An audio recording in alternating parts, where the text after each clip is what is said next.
Hey everyone, तो 31st question हमारा है, स्टार्ट करते हैं। निम्नलिखित कथनों पर विचार कीजिए। ठीक है, ये कथन दिए गए हैं, इसको देखना है हमें।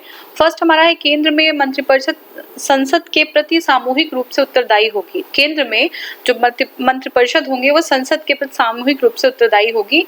पहला है, ये गलत हो गया क्योंकि लोकसभा के लिए होगी। तो दूसरा हमारा क्वेश्चन, दूसरा पार्ट है हमारा, संघीय मंत्री भारत के राष्ट्रपति के प्रसाद पर्यंत पद धारण करेंगे। ठीक है, प्रसाद पर्यंत जो है पद अपना धारण करेंगे। नेक्स्ट हमारा है, विधि निर्माण हेतु प्रस्ताव के बारे में प्रधानमंत्री राष्ट्रपति को सूचित करेंगे। तो ये तीसरा हमारा सही है। तो देखिए क्या है, जो हमारा उत्तर है वो है आपका बी।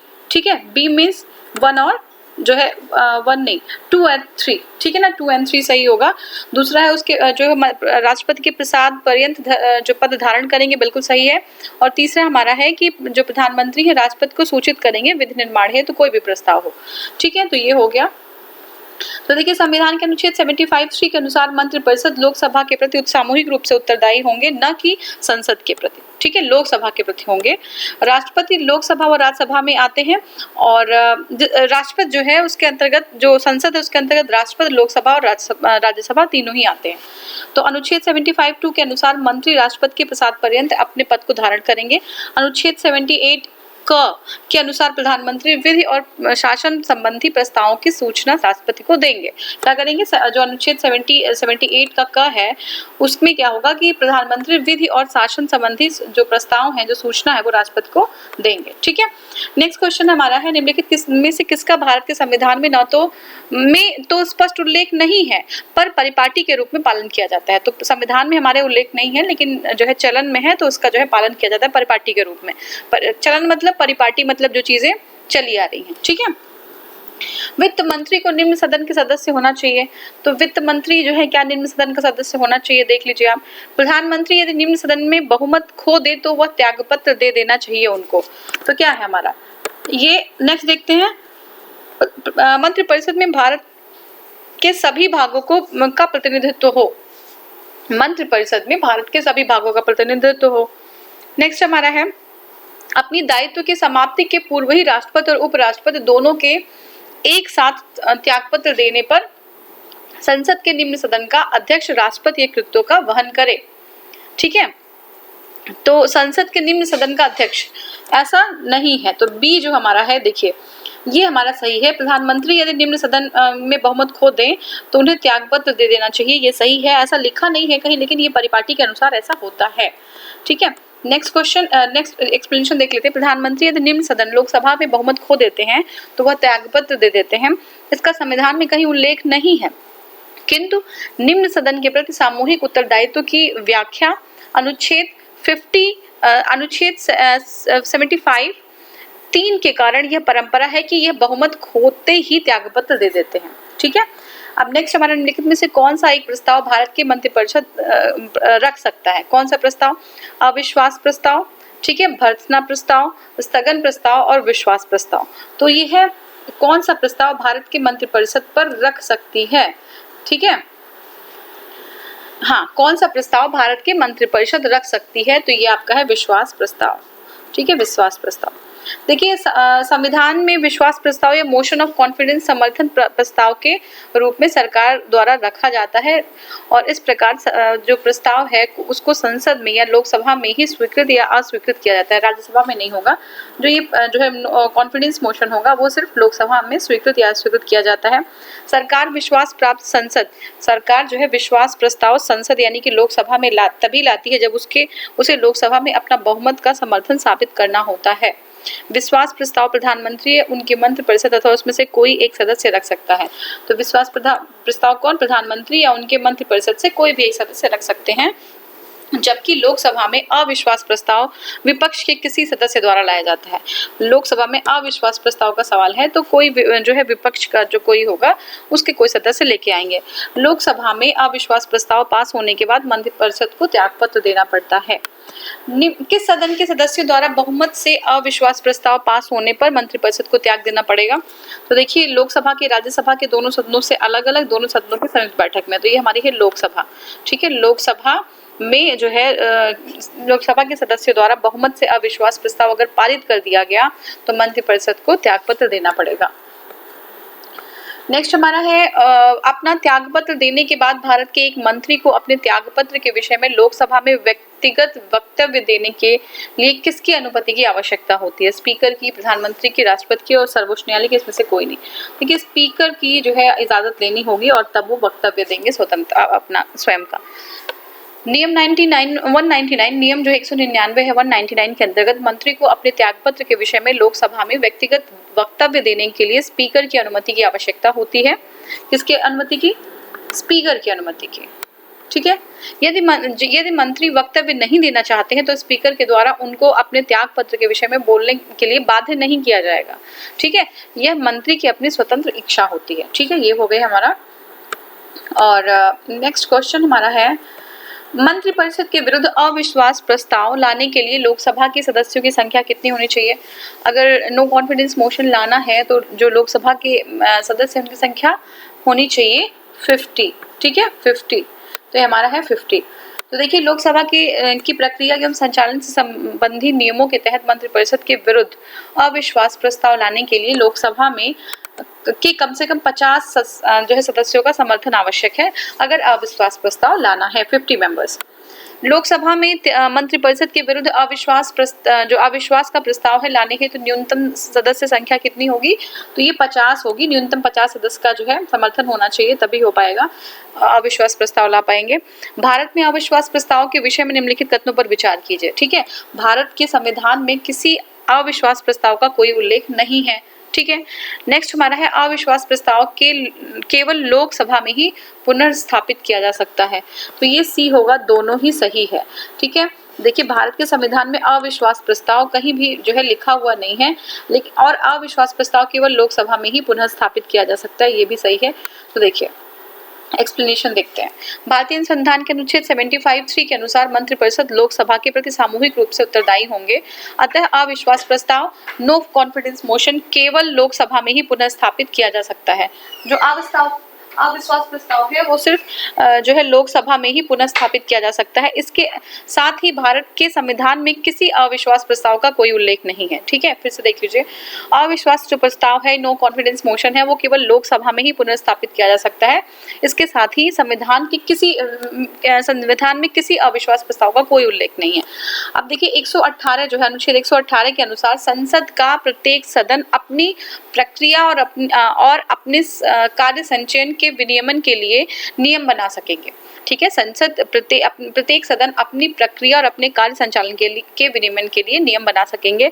अतः लोकसभा में अपने नियम 198 में मंत्रियों के विरुद्ध अविश्वास प्रस्ताव के प्रक्रिया के लिए नियम बनाया गया है।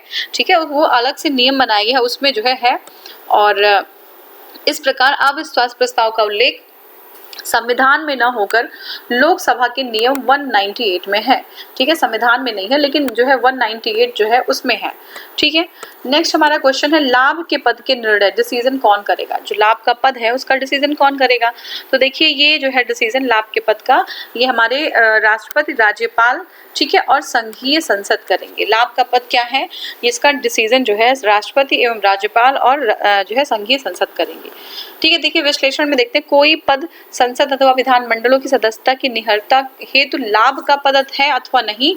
ये 102 अनुच्छेद 102(1)(a) के अंतर्गत केंद्र में संसद के अनुच्छेद 191 के अंतर्गत राज्यों में राज्य विधानमंडल में करेंगे। ठीक है, जब ये केंद्र की बात आएगी, संसद की बात आएगी तो ये कहाँ पे होगा? 102(1) में होगा और राज्यों में 191(1) में जो है राज्य विधानमंडल करेंगे। ठीक है, कोई व्यक्ति जो संसद अथवा विधानमंडलों की सदस्यता से लाभ के पद के आधार पर निहर घोषित किया गया है वह अपने लाभ के पद के कारण जो है निहर है अथवा नहीं, इसका निर्णय कौन करेगा?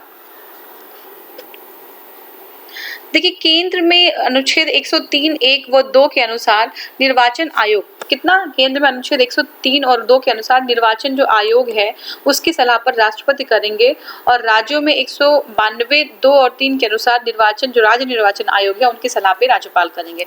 यानी कि राष्ट्रपति और राज्यपाल करेंगे, लेकिन किसके सलाह पे? निर्वाचन आयोग के। वहाँ पे जो है हमारे निर्वाचन आयोग जो है केंद्र के तल पे, और यहाँ पे जो है राज्य निर्वाचन आयोग जो है सलाह देंगे राज्यपाल को। अतः विश्लेषण 1 के अनुसार सही उत्तर जो है विकल्प हमारा बी होगा, और विश्लेषण 2 के अनुसार सही उत्तर विकल्प ए माना जा सकता है। ठीक है, तो ए में क्या है हमारा, देखा था हमने कि जो है कोई लाभ के पद पे है, ये पूरी व्याख्या देखी थी हमने। नेक्स्ट हमारा है भारतीय राजनीतिक व्यवस्था में कार्यपालिका के अधीन रहकर कार्य करती है। किसके अधीन कार्यपालिका रह के कार्य करती है? तो ये देखिए कार्यपालिका विधायिका के अधीन रह के कार्य जो है करती है। ठीक है, भारत में संसदात्मक शासन प्रणाली अपनाई गई है। कौन सी संस्था? पार्लियामेंट्री फॉर्म ऑफ गवर्नमेंट है। भारतीय राजनीतिक व्यवस्था में कार्यपालिका विधायिका के अधीन रहकर कार्य करती है। क्या करती है? कार्यपालिका जो होगी वो विधायिका के अधीन रहकर कार्य करती है, क्योंकि राजनीतिक कार्यपालिका का गठन विधायिका के सदस्यों में से होता है।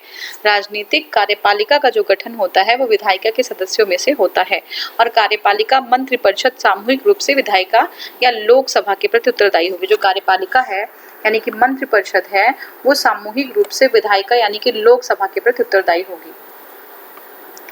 नेक्स्ट हमारा है प्रदेश का कौन सा नेता नेहरू की कैबिनेट में पहले गृह मंत्री तथा बाद में रक्षा मंत्री बने? तो ये है कैलाश नाथ काटजू। वो पहले जो है गृह मंत्री बने और फिर बाद में रक्षा मंत्री बने। ठीक है, देखिए एक्सप्लेनेशन एक बार देख लेते हैं इनका। तो देखिए कैलाश नाथ काटजू ने नेहरू की कैबिनेट में 1951 में विधि मंत्री के रूप में शामिल हुए थे, और इसी वर्ष वे देश के तीसरे गृह मंत्री बने। 1955 में उन्हें रक्षा मंत्री का पदभार सौंपा गया था, और 1957 से 62 के दौरान मध्य प्रदेश के मुख्यमंत्री भी रहे कैलाश नाथ काटजू जी। ठीक है, नेक्स्ट हमारा है स्वतंत्र भारत के प्रथम वित्त मंत्री कौन थे? तो स्वतंत्र भारत के जो प्रथम वित्त मंत्री थे वो थे R.A. षणमुख। ठीक है, षणमुखम। ठीक है, कौन थे? स्वतंत्र भारत के प्रथम वित्त मंत्री R.K. षणमुखम चेट्टी। R.A. षणमुखम चेट्टी थे। इन्होंने, ये कौन थे? ये वित्त मंत्री थे, प्रथम वित्त मंत्री थे स्वतंत्र भारत के।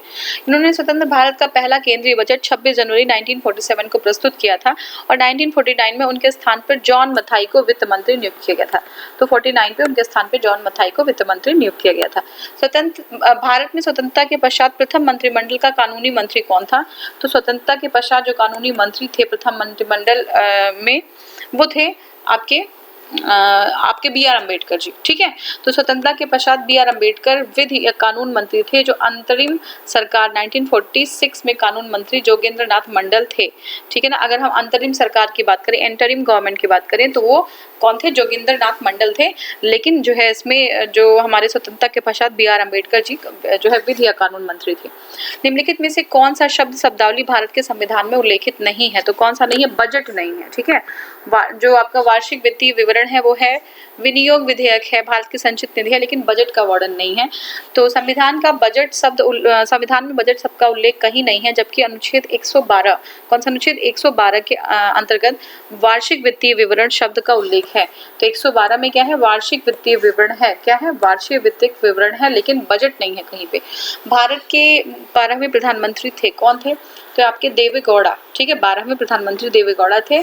भारत के व्यक्ति के अनुसार अगर देखें, पर्सन्स के कार्यवाहक मंत्री जो देखें तो उसमें है कार्यवाहक प्रधानमंत्री गुलजारी लाल नंदा को शामिल करके अगर देखा जाए तो H.D. देवेगौड़ा थे, जो 1 जून 1996 से 21 जून 1997 तक इस पद पे रहे। और अगर वर्तमान में प्रधानमंत्री जी श्री नरेंद्र मोदी जी हैं, वो जो है कितने हैं? 15वें प्रधानमंत्री हैं। ठीक है,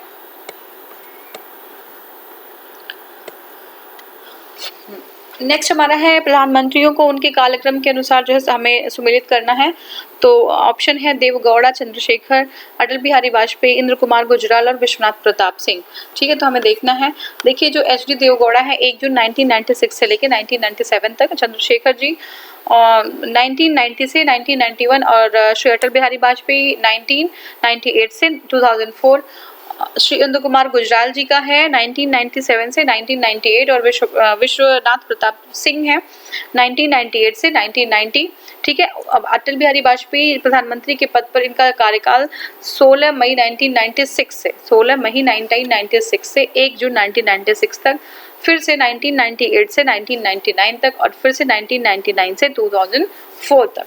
ये जो है तीन बार, ठीक है। नेक्स्ट हमारा निम्नलिखित में से कौन एक से अधिक बार प्रधानमंत्री नियुक्त हुए? तो एक से अधिक बार कौन हुए थे देख लीजिए। अटल बिहारी वाजपेयी है ऑप्शन में, जवाहरलाल नेहरू है, फिर जो है इंदिरा गांधी और गुलजारी लाल नंदा है।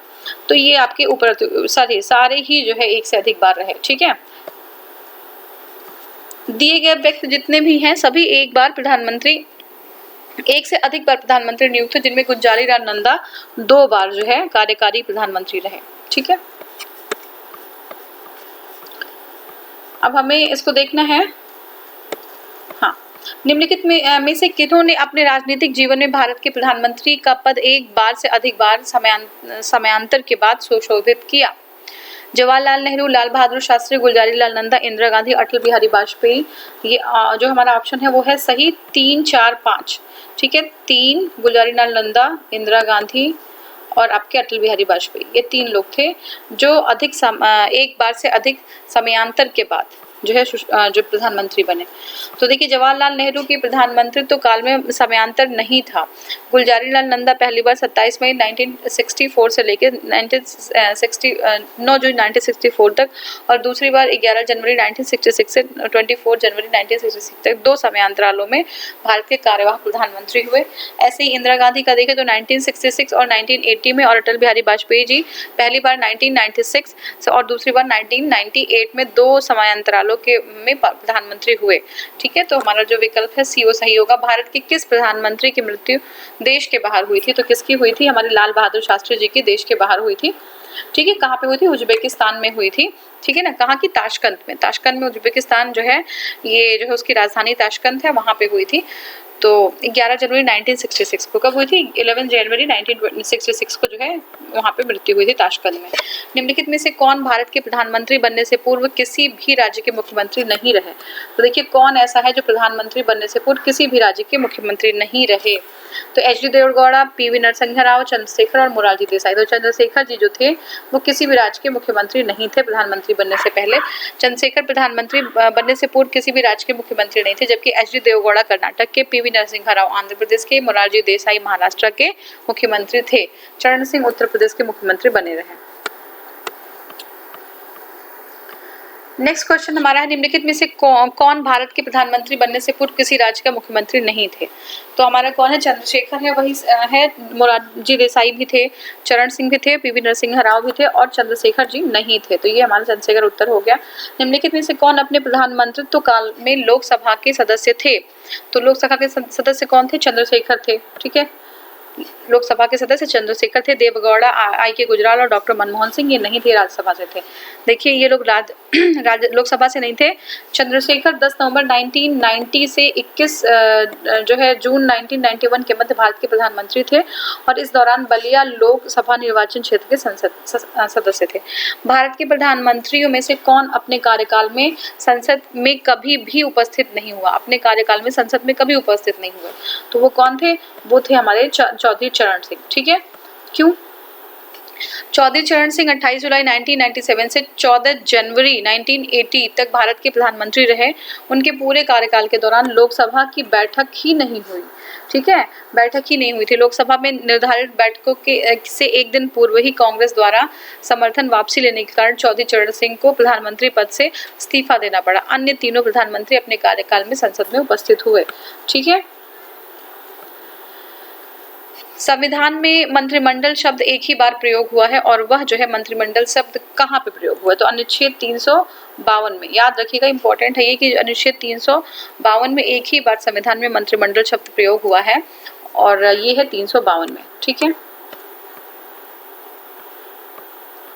संविधान के में मंत्रिमंडल शब्द का प्रयोग अनुच्छेद 352 के खंड 3 में किया गया है। इसके अनुसार राष्ट्रपति आपातकालीन की घोषणा तभी कर सकेंगे जब संघ का मंत्रिमंडल उसे लिखित रूप में ऐसा सूचित करे, ठीक है ना। वो आपातकाल की घोषणा तभी कर सकेंगे जो मंत्रिमंडल है वो रिटन में उनको सूचित करे। ज्ञातव्य है कि 352 में मंत्रिमंडल शब्द का उल्लेख 2 बार हुआ है, ठीक है। 352 में कितने में? 352 में 2 बार जो है मंत्रिमंडल शब्द का उल्लेख हुआ है। अब इसमें कौन भारतीय केंद्रीय मंत्री रहे? वीपी सिंह, वाईबी चौहान और आर वेंकटरमण, प्रणब मुखर्जी। तो कौन थे ये? हमारे 1 2 3 4 सारे ही जो है केंद्रीय मंत्री रहे। ठीक है, सारे ही जो है केंद्रीय मंत्री रहे और ये सही है।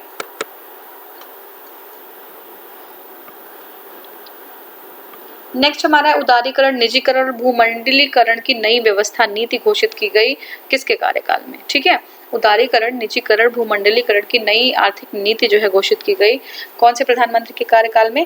तो ये जो है नरसिम्हा राव जी हैं। और साथ में कौन थे? साथ में जो है हमारे देखिए इसमें एक बार देख लेते हैं। जो 24 जुलाई 1991 में तत्कालीन प्रधानमंत्री नरसिम्हा राव ने नई औद्योगिक नीति की घोषणा की। इसके अनुसार आर्थिक जो सुधार है उसमें उदारीकरण, ठीक है, निजीकरण, भूमंडलीकरण और बाजारीकरण अपनाई गई। और मनमोहन सिंह जी भी जो है इन लोगों ने एक मॉडल प्रस्तुत किया था 1991 में, तो इन्होंने साथ में ये किया था 24 जुलाई 1991 में। ठीक है, नेक्स्ट देखते हैं मनमोहन सिंह के संबंध में तो कौन सा कथन सही नहीं है? भारत के पूर्व वित्त मंत्री, भारतीय रिजर्व बैंक के पूर्व गवर्नर, वित्त आयोग के पूर्व अध्यक्ष, अंतर्राष्ट्रीय मुद्रा कोष में भारत के पूर्व प्रतिनिधि। तो ये सही है, वित्त मंत्री थे। ठीक है, आपके भारतीय रिजर्व बैंक के पूर्व गवर्नर थे, अंतर्राष्ट्रीय मुद्रा कोष में भारत के पूर्व प्रतिनिधित्व भी कर रहे थे, लेकिन वित्त आयोग के पूर्व अध्यक्ष नहीं थे। वित्त आयोग के पूर्व अध्यक्ष नहीं थे, ये गलत हो गया हमारा। प्रधानमंत्री डॉक्टर मनमोहन सिंह के वित्त मंत्री योजना आयोग के, देखिए प्रधानमंत्री डॉक्टर मनमोहन सिंह भारत के वित्त मंत्री, योजना आयोग के उपाध्यक्ष, रिजर्व बैंक या पूर्व गवर्नर, रिजर्व बैंक के पूर्व गवर्नर, अंतर्राष्ट्रीय मुद्रा कोष में भारत के पूर्व प्रतिनिधित्व कर चुके हैं, परंतु वे वित्त आयोग के जो है अध्यक्ष कभी नहीं हुए। ठीक है ना, वित्त मंत्री हुए लेकिन वित्त आयोग के अध्यक्ष नहीं थे।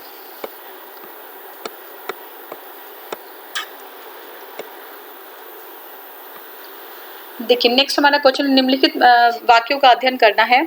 देखिए मंत्री नीति बनाते हैं और लोक सेवक उनका क्रियान्वयन करते हैं। दूसरा है संसदीय प्रणाली में मंत्रियों का उत्तरदायित्व का सिद्धांत कार्य करता है।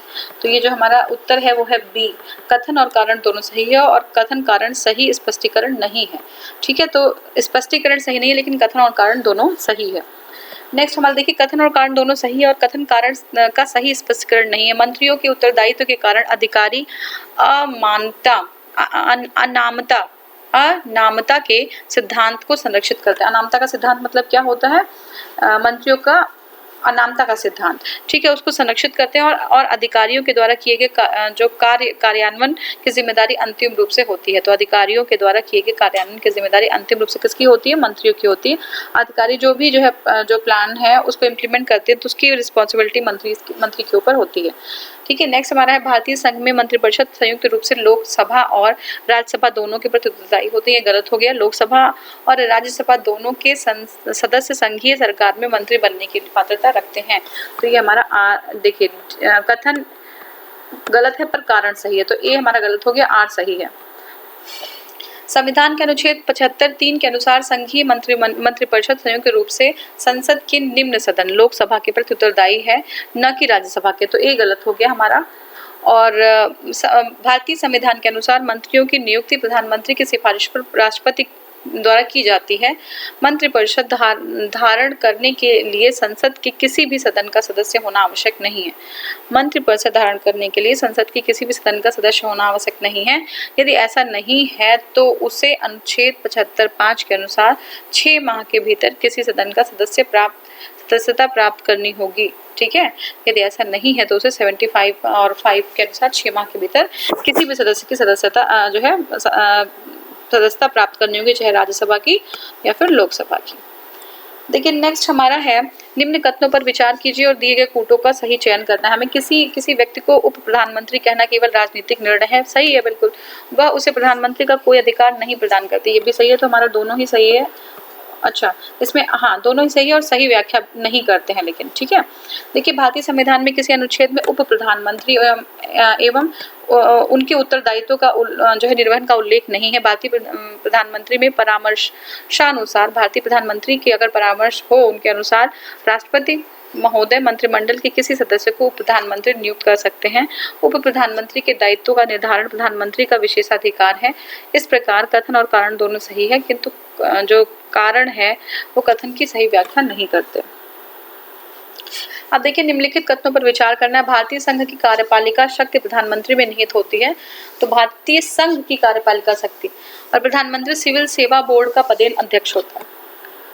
तो हमारा डी है, दोनों ही नहीं सही है। कार्यपालिका शक्ति राष्ट्रपति में होती है। देखिए अनुच्छेद 53(1) के अनुसार जो संघ की कार्यपालिका शक्ति राष्ट्रपति में निहित होगी और वह इसका प्रयोग संविधान के अनुसार या स्वयं या अपने अधीनस्थ अधिकारियों के द्वारा करेंगे। तो एक गलत हो गया। हमारा दूसरा है, कैबिनेट सचिवालय जो है प्रधानमंत्री के प्रत्यक्ष प्रभार के तहत होता है।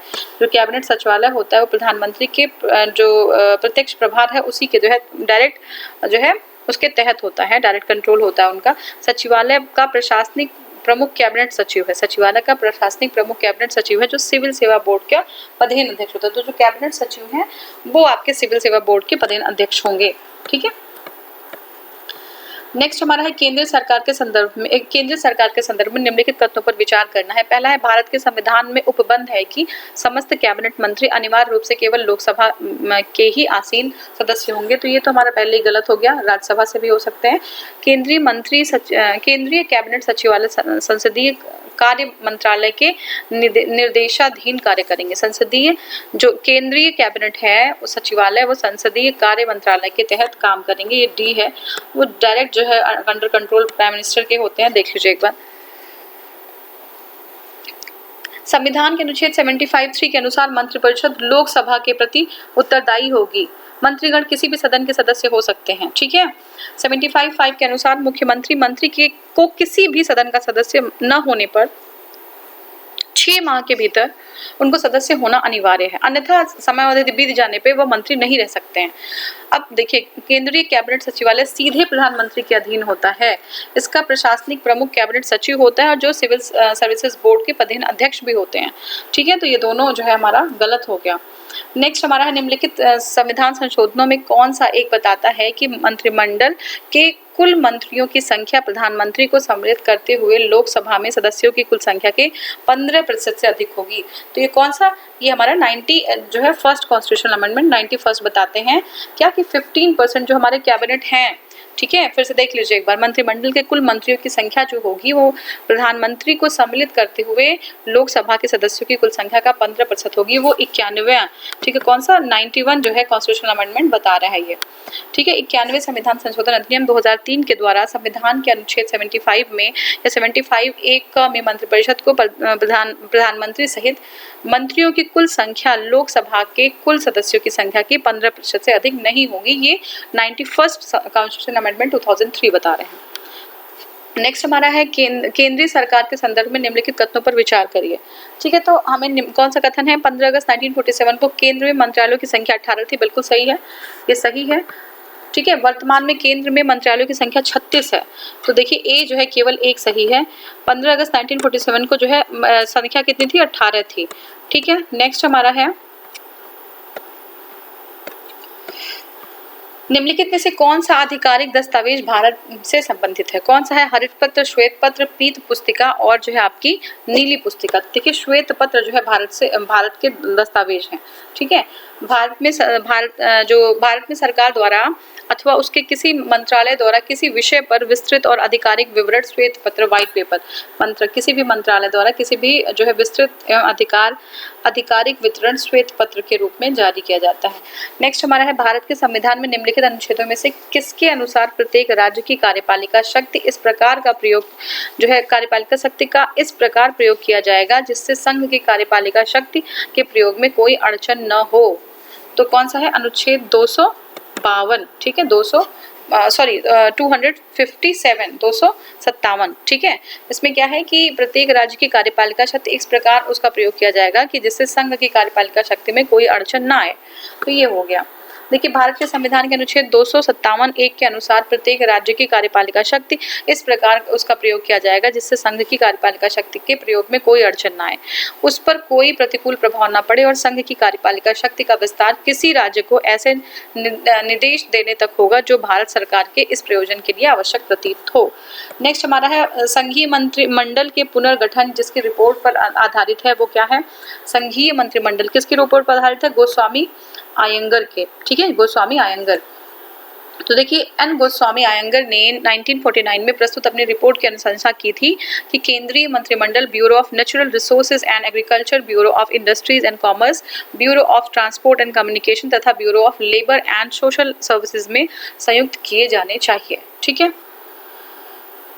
नेक्स्ट हमारा निम्नलिखित में से कौन सा मंत्रिमंडल सचिवालय के कार्य है? ठीक है, कौन सा मंत्रिमंडल सचिवालय के या का कार्य है? तो देखिए ये हमारा है मंत्रिमंडल बैठकों के लिए कार्यसूची तैयार करना, दूसरा है मंत्रिमंडल समितियों के लिए सचिवालयी सहायता, ये जो दोनों है वो कार्य हैं, ठीक है। तीसरा है मंत्रिमंडलों को वित्तीय संसाधनों का आवंटन, तो ये कार्य नहीं है, लेकिन कार्यसूची तैयार करना और जो मंत्रिमंडल उनकी समितियों को सचिवालयी सहायता प्रदान करना ये कार्य है, ठीक है। देखते हैं भारत सरकार कार्य आवंटन नियम 1961 में मंत्रिमंडल सचिवालय को नियमों की प्रथम अनुसूची के स्थान दिया गया है। इस सचिवालय को आवंटित किया गया है मंत्रिमंडल तथा मंत्रिमंडलीय समितियों के सचिव, सेक्रेटरियल सहायता और कार्य के नियम, ये जो है उनका सहायता करेंगे। मंत्रिमंडल सचिवालयों द्वारा मंत्रिमंडल और मंत्रिमंडलीय समितियों को उपलब्ध कराई जाने वाली सचिवीय सहायता में शामिल क्या है, क्या क्या करेंगे? प्रधानमंत्री के आदेश पर मंत्रिमंडल की बैठकें आयोजित करेंगे, मंत्रिमंडलीय बैठकों के लिए कार्यसूची एजेंडा तैयार करने और वितरित करने का काम करेंगे, कार्यसूची से संबंधित दस्तावेजों का वितरण करेंगे और क्या है, किए गए विचार विमर्श का रिकॉर्ड तैयार करेंगे, प्रधानमंत्री की अनुमति प्राप्त होने के बाद रिकॉर्ड का वितरण करेंगे, मंत्रिमंडल द्वारा दिए गए निर्णयों के क्रियान्वयन की निगरानी भी करेंगे। कौन सा सुमेलित नहीं है वो देखें। देखिए JL नेहरू, शांतिवन सही है। जवाहरलाल नेहरू कहाँ पे? उनका शांतिवन में बना हुआ है। LB शास्त्री, लाल बहादुर शास्त्री विजय घाट, लाल बहादुर शास्त्री विजय घाट, इंदिरा गांधी शांति स्थल और राजीव गांधी कर्मभूमि, ये जो है उनका समाधि स्थल है। देखिए राजीव गांधी की समाधि स्थल वीर भूमि में है, न कि कर्म भूमि में। ओके, ये जो है हमारा डी गलत हो जाता है क्योंकि ये कर्म भूमि में नहीं है, वीर भूमि में है, ठीक है। और कर्म भूमि समाधि स्थल हमारे पूर्व राष्ट्रपति शंकर दयाल शर्मा जी की है। नेक्स्ट हमारा है जय जवान जय किसान का नारा किसने दिया था? जय जवान जय किसान का नारा लाल बहादुर शास्त्री जी ने दिया था। और जय विज्ञान किसने जोड़ा था ये भी आप बता दीजिए। जय जवान जय किसान का नारा भारत के द्वितीय प्रधानमंत्री लाल बहादुर शास्त्री ने, जिनका कार्यकाल 1964-66 है, भारत पाक के युद्ध के समय 1965 में दिया था। भारत पाक युद्ध के समय 1965 में दिया था। स्वतंत्र भारत में प्रथम बार संघीय सचिव का पद किस वर्ष सृजित किया गया? ठीक है, तो देख लीजिए स्वतंत्र भारत के में प्रथम बार संघीय सचिव का पद किस जो है वर्ष सृजित किया गया, तो आपको देखना है किस वर्ष। तो ये जो है हमारा ये है, देखिए 1951 में स्वतंत्र भारत में प्रथम बार जो संसदीय सचिव का पद है वो 1951 में सृजित किया गया था। संसदीय सचिव एक उच्च रैंकिंग का सरकारी पद है, उच्च रैंकिंग का सरकारी पद है। संसदीय सचिवों की नियुक्ति भारत के प्रधानमंत्री करते हैं। तो संसदीय सचिवों की नियुक्ति कौन करते हैं? भारत के प्रधानमंत्री करते हैं। संसदीय सचिव का प्रमुख कार्य कैबिनेट मंत्रियों और प्रधानमंत्रियों की सहायता करना है, ठीक है। तो जो हमारे संसदीय सचिव हैं उनका प्रमुख जो कार्य होता है कैबिनेट मंत्री और प्रधानमंत्री की सहायता करना है, ठीक है। तो ये हो गया कंप्लीट, और नेक्स्ट क्लास में हम महान्यायवादी और CAG को देखेंगे, ठीक है, ये कंप्लीट करेंगे। Thank you so much for watching.